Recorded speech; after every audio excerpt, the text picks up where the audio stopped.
नमस्कार, ई समाचार पर आप सभी का स्वागत है। भारत प्रतिभाओं का देश है जो देश का नाम रोशन करती है।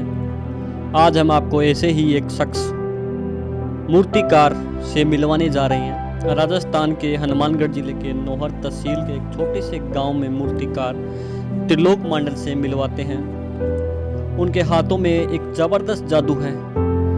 वो जादू जो लकड़ी से अपने हाथों से बनी बिना किसी मशीन से ऐसी मूर्तियां बनाते हैं कि वो बिल्कुल जीवित लगती है। ऐसा लगता है कि यह मूर्ति अभी कुछ बोलकर हमें कहेगी। 1 जनवरी 1968 को जन्मे त्रिलोक चंद मिडिल क्लास तक पढ़े हैं, जिन्होंने अभी तक लकड़ी के फ्रेम, मूर्ति, चित्रकारी, बर्तन, गहने, वाद्य यंत्र और भी बहुत सी घरेलू सामान बनाए हैं। इतना ही नहीं, 6 mm की आटा चक्की व 4 mm की अंगूठी बनाकर विश्व स्तर का रिकॉर्ड कायम किया है। इन लकड़ी की मूर्तियों को बनाते समय किसी प्रकार का जोड़ नहीं होता। वह मशीनों का प्रयोग बिल्कुल भी नहीं करते। राजस्थान के एक छोटे से गांव में रहने वाले त्रिलोक मंडल जी ने अपने गांव का ही नहीं, प्रदेश व देश का नाम रोशन किया है।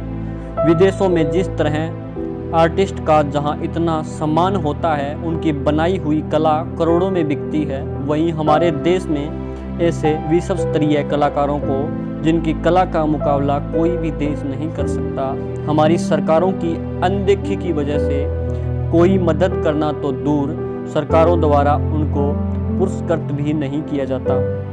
लेकिन हमें हमारे देश के ऐसे महान कलाकारों पर नाज है जो अपने खुद के हुनर के बलबूते ही इन सरकारों की व्यवस्थाओं को करारा तमाचा मारते हुए विश्व स्तरीय पहचान हासिल कर रहे हैं। लकड़ी की इस कलाकारी को विस्तार से समझने के लिए ई समाचार की टीम ने त्रिलोक जी मंडल से बातचीत की। आइए हम आपको सुनाते हैं। हस्तकला के महान कलाकार आर्टिस्ट त्रिलोचन जी मंडल हमारे साथ हैं। हम इनसे जानकारी लेंगे इन चीज़ों के बारे में। ये जो सूक्ष्म गहने हैं, इनके बारे में थोड़ा सा हमें बता दें। राजस्थान में गहनों का बहुत महत्वपूर्ण है। तो जैसे धातु में गहने बनते हैं, इसी तरह से लकड़ी में भी गहने बनते हैं। तो मेरे विचार में ये आया कि भाई जो धातु के बनते हैं, जैसे सोना है, चांदी है, तो इस हिसाब से मैंने भी सोचा कि इस सूक्ष्म दृष्टि से करके काम और लकड़ी के गहने बनाया जाए। तो मैंने वैसे तो 16 श्रृंगार बोलते हैं, तो 16 श्रृंगार राजस्थान में प्रसिद्ध है और 16 श्रृंगारों में से कुछ एक श्रृंगार मैंने बनाए हैं। हम आपको बता दें, जो सोने और चांदी के जो गहने हैं, उनकी शुरुआत कुछ ही समय पहले हुई थी। हालांकि इससे पहले प्राचीन काल में ये जो लकड़ी के गहने ही चला करते थे। अगर मैं सही हूँ तो थोड़ा सा इनसे कन्फर्म कर लेते हैं, कलाकार हमारे साथ हैं। ऐसा ही है। हाँ, लकड़ी में बहुत प्राचीन जो है लकड़ी और स्टोन में बनाया करते थे। तो वैसे तो धातु के भी बहुत प्राचीन है, लेकिन ये बनते थे। तो लकड़ी में गहने बनाना बहुत मुश्किल काम होता है, क्योंकि धातु में तो बिल्कुल बारीक बन जाता है, लेकिन लकड़ी क्या नाजुक होती है, इसमें रेशा होता है, तो रेशे के आधार पर वो काम किया नहीं जाता। तो जिन हस्तकलाकार का सूक्ष्म हाथ होगा, वही इस लकड़ी के गहने बनाएंगे। जैसे मैंने लकड़ी की अमेल बोलते हैं हमारे राजस्थान के अंदर। महल? हाँ, महल, अमेल बोलते हैं, अमेल। और ये है हंसली। हंसली ये क्या काम है? ये गले में डालने के लिए होती है। ये गले के श्रृंगार दिखा रहा हूँ मैं। ये गले के हार, ये किसी मशीन से डिजाइन किया? नहीं, सब हस्तकला है। हमारे पास कोई मशीनरी काम नहीं है जी। ये भी एक गले का हार है। अब इसके बाद में आता है सिर के ऊपर, बोरला बोलते हैं। बोरला? हाँ, बोरला जी। और ये गलसरी बोलते हैं। गलसरी? हाँ, ये लकड़ी में गलसरी तैयार की हुई है। इनके बाद में गलसरी आ गई, और कानों के झुमके। झुमके।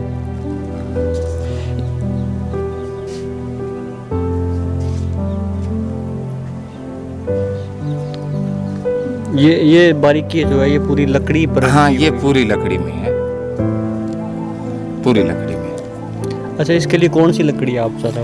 ये मैं शीशम में बना देता हूँ। हमारे राजस्थान में वैसे रोहिड़े को सागवान बोलते हैं, तो मैं सागवान में भी बना देता हूँ और चंदन में भी बनाता हूँ। तो चंदन की लकड़ी भी सॉफ्ट होती है, लेकिन मैं कठोर से कठोर लकड़ी में भी बना देता हूँ। ये कंगन। हाँ, ये चूड़ियाँ बोलते हैं इनको, चूड़ी, बेंगल, इंग्लिश में इसको बेंगल बोलते हैं। तो ये भी लकड़ी की चूड़ी है। इनमें जॉइंट है? बिल्कुल बगैर जॉइंट की है, इसमें कोई जॉइंट? कोई जॉइंट नहीं है, एक लकड़ी में तैयार किया हुआ है। इसके बाद में ये लेडीज बिंटी है, अंगूठी। अंगूठी बोलते हैं जिसको, रिंग कहते हैं जी। और ये कानों के बिछे बोलते हैं हमारे यहाँ, पैरों के पैर की उंगली में हाँ, पैर की उंगली में डालने के लिए इनको बिछे बोलते हैं। और ये जेंट्स रिंग हो गई। तो इस तरह की ये रिंगें भी बहुत है। ये क्या चीज है? ये कप है, गिलास बोलते हैं इनको। गिलास। ये कौन सी लकड़ी की है? ये तो जो है बांस की लकड़ी बोलते हैं, बांस से तैयार किए हुए हैं, लेकिन मैं रोहिड़े में भी बनाता हूँ, शीशम में भी बनाता हूँ, अलग अलग क्वालिटियों में बनती हैं। थोड़ा सा आप हमें ये बता दें, आपने इस कलाकारी की शुरुआत कहाँ से करी और ये आपके कैसे मन में आया? आपकी ये कलाकारी जो है पुश्तैनी है या फिर आपने सीखी? हाँ, वैसे तो हमारी जाति में पुश्तैनी है, लेकिन पुश्तैनी में क्या है कि साधारण काम किया जाता है।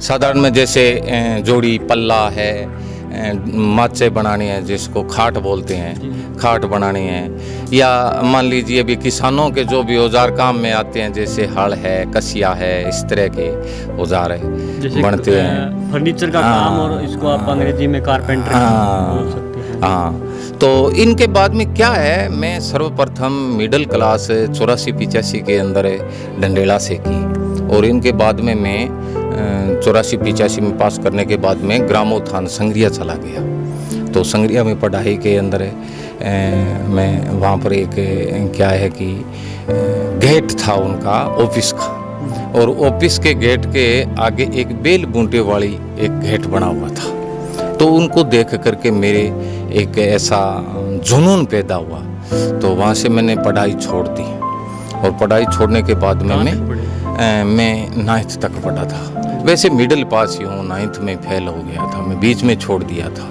तो उनके बाद में मैं काम सीखने के लिए हरियाणा में बट्टू तहसील के अंदर है वो शेखुपुर दड़ोली, वहाँ चला गया, और वहाँ 6 महीने 12 महीने काम किया। उसके बाद में मैं वापस यहाँ आकर के लग गया।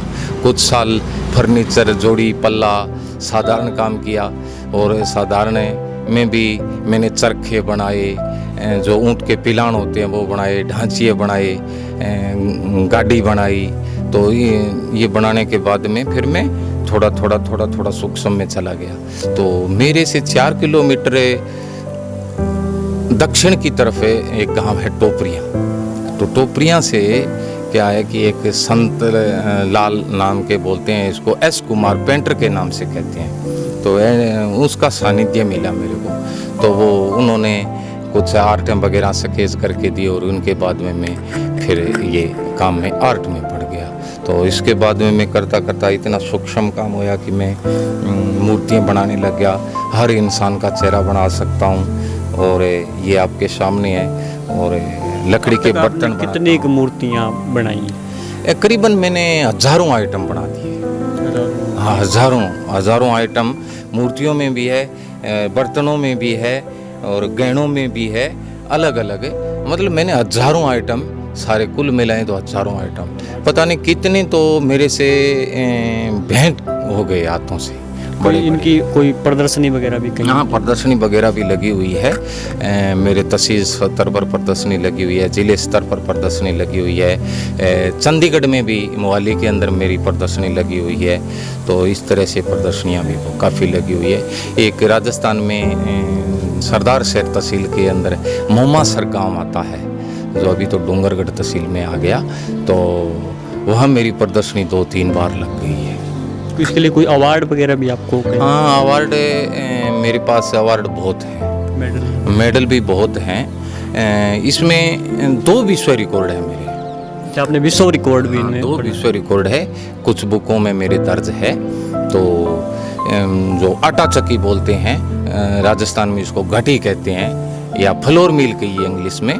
तो 6 mm के अंदर मेरी लकड़ी के अंदर फ्लोर मिल बनी हुई है। 6 mm की आटा चक्की? जो सब वो मतलब पार्ट वगैरह सगैरह फोल्डिंग होना सब काम है इसमें। और दूसरा मेरा रिकॉर्ड है रिंग का, जो अंगूठी है, वो 4 mm के अंदर अंगूठी बनी हुई है, वो भी कई बुकों में रिकॉर्ड है। और अभी मेरे रिकॉर्ड अनेकों बन सकते हैं, मेरे पास बहुत से ऐसे सूक्ष्म जो आर्ट बनी हुई है, इनके रिकॉर्ड बनने वाले हैं, आगे भी बनेंगे। अभी तक क्या रिकॉर्ड है छोटी सूक्ष्म से सूक्ष्म वस्तु बनाने में, हाथ से, लकड़ी से? आपने कोई रिकॉर्ड उसको अगेन करना हो, आपने उसको मैं 1 mm तक की लकड़ी में काम कर सकता हूँ। 1 mm की लकड़ी की मोटाई में मैं काम कर सकता हूँ। तो मान लीजिए मैं सूक्ष्म से अगर काम करूँ तो मैं अनेक सूक्ष्म काम कर सकता हूँ, मूर्ति बना सकता हूँ सूक्ष्म। mm में काम चलता है हमारा। इसके लिए आप मशीनें तो उपयोग करते ही नहीं होंगे, सिर्फ जो हथियार हैं आपके सूक्ष्म जो औजार जो हैं उससे ही? हाँ, मेरे हस्तकला का औजार है, मैं सारा काम हाथ के औजारों से ही काम करता हूँ। पहले मैं हाथ से औजार बनाता हूँ, फिर इसके बाद में फिर इसमें कला के क्षेत्र में उनको काम में लेता हूँ। आपने जैसे वो बताया भी, जो सूक्ष्म कलाकृतियों में रिकॉर्ड आपने, विश्व रिकॉर्ड आपने बात की, वो आप हमें नमूने दिखा सकते हैं हमारे दर्शकों को आप? हाँ, क्यों नहीं, नमूने दिखाऊंगा। ये है वो फ्लोर मिल 6 mm के अंदर, नाखून से भी। हाँ, और इसका ये है ना, ये घूमता है। अच्छा, हाँ, काम भी करती है? हाँ, ये काम करती है ये। और ये है वो रिंग अंगूठी। ये कितने mm की? ये 4 mm में। 4 mm। और ये 6 mm? हाँ, ये 6 mm। कितना टाइम आपको लगा? इसमें तो करीबन 3.25 घंटे लगे हैं, जो रिंग बनी है उसमें, और इसमें काफ़ी टाइम लगा हुआ है। 3.25 घंटे में 4 mm की रिंग, और वो भी विश्व रिकॉर्ड में दर्ज इन्होंने बनाया है। महान कलाकार जो हैं त्रिलोचन मांडर, इन्होंने infinity book of world record के अंदर अपना नाम दर्ज करवाया है। ये अपने देश के लिए बहुत ही गौरव की बात है, गर्व की बात है। ये विश्व रिकॉर्ड हम आपको दिखा रहे हैं तस्वीर के अंदर। ये एक और आपको सर्टिफिकेट हम दिखा रहे हैं, ये future Kalam's book of records, ये भी एक विश्व रिकॉर्ड है। हम आपको लगातार वर्ल्ड रिकॉर्ड जो है वो दिखा रहे हैं, ये दूसरा वर्ल्ड रिकॉर्ड है। और भी हम आपको रिकॉर्ड बुक के अंदर इनकी जो कला है उनका नाम दर्ज है, ये भी अपने आप में एक विश्व रिकॉर्ड है। ये भी बड़े गर्व की बात है अपने देश के लिए। ये एक बहुत बड़ा विश्व record, universal achievers book of records, ये भी एक विश्व रिकॉर्ड है। हम आपको तस्वीर दिखा रहे हैं। कला के जो गुरु हैं विश्वकर्मा जी, वो रिकॉर्ड इनको मिला है, विश्वकर्मा रत्न। ये भी अपने आप में एक बहुत बड़ी बात है। विश्वकर्मा रत्न कलाकार को मिलना ये बहुत बड़ी बात है। क्योंकि जी, आप क्या मैसेज दोगे कला प्रेमियों? मैं कला प्रेमियों को ये मैसेज देता हूँ कि आदमी को विचलित नहीं होना चाहिए, और एक साधारण जगह से उठकर मैंने आज राष्ट्रीय तक मैंने कला को पहुँचाया। तो इसी तरह हर इंसान को कला को ऊपर पहुँचाना चाहिए। और सबसे बड़ी बात ये है कि भारत के अंदर क्या होता है कि ये एक्सपोर्ट कंपनी है जो हजारों वर्ग फीट लकड़ी डेली खर्च करके और आइटम विदेशों में भेजते हैं, एक्सपोर्ट करते हैं। तो मेरा कहना ये है कि ये थोड़ी सी लकड़ी के अंदर अगर भारत को बड़ा व्यापार करना है तो ऐसे ऐसे आर्टिस्टों को आगे ले आएं। और थोड़ी सी चीज़ में भी, एक पेंटिंग की आर्ट करोड़ों में बिक सकती है, तो लकड़ी की आर्ट क्यों नहीं बिक सकती। तो मेरा यही संदेश है, भारत सरकार से यही संदेश है, राज्यों की सरकारों से भी यही संदेश है कि ऐसे ऐसे आर्टिस्टों को प्रोत्साहन देवें।